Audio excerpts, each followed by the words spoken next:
Confetti. Streamer here with airplanes, bugs, flowers, cars, people, guitars. Little bits and pieces of this and that. Them, they, us, those, spiders, birds, crawfish, ducks, cities, streets, buildings, lakes, and trees. What do you think it all means? Soap opera, what? Soap opera, villains, heroes, bodywork, weird visual stuff, weird oral stuff, music, water, rocks, flying saucers, UFOs, street festivals. Confetti, confetti, confetti, confetti, confetti, confetti, confetti, confetti, confetti. Northuis. Michael Mike Northuis. Northuis. So you're from Greensboro? Well, I'm from Michigan originally. Been living in Greensboro for 10 years, something like that. Came down to go to graduate school at UNCG. We were only going to stay for 2 years and ended up. Well, we're still here. We bought a house. God knows how long we'll be here. So you're just continuing your artwork? Yeah, it's an inexpensive place to live. I'm building a body of work. I don't sell much here in North Carolina.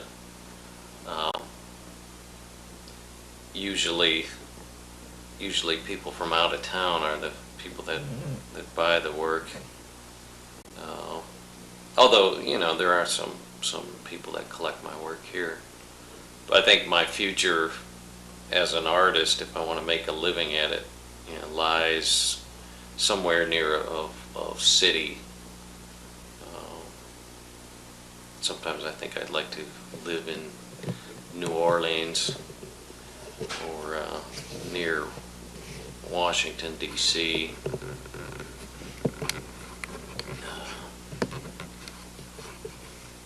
San Francisco might be nice. But we'll wait and see about that, huh? You're not really sure when you're going to make that big move? No, things are kind of coming around. I've been teaching out at Guilford College for the last couple of years and filling in for people on sabbatical, and they'll all be back by next fall, so whether I'll be teaching there or not is kind of up in the air. I think they'd like to have me back. Kind of enjoy the school and the people out there. It's a real good group.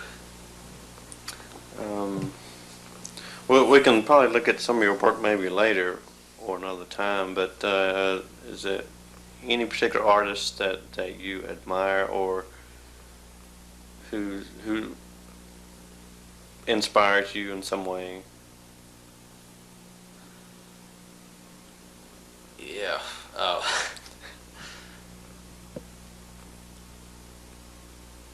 Yeah, I've kind of draw inspiration from all art.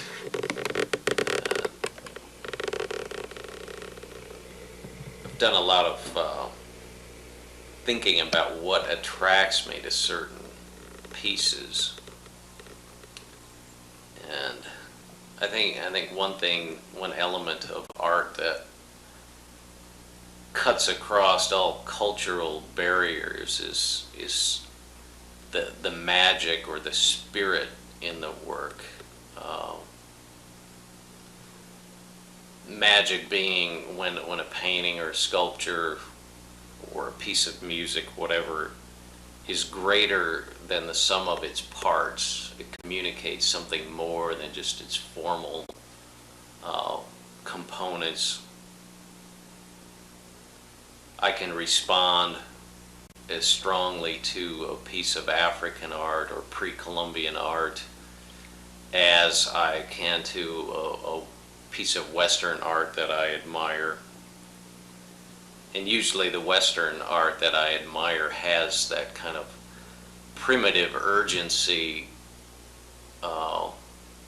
maybe is a little more technically refined. I think critics like to separate art too much, put it into little boxes. This is this and this is that, and never the twain shall meet.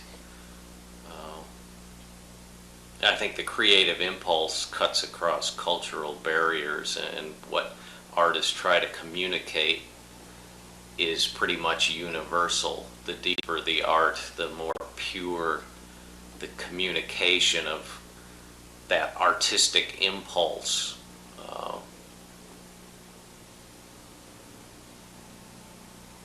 I didn't choose to become an artist. I was born with something inside of me that needs to deal with the world on visual terms.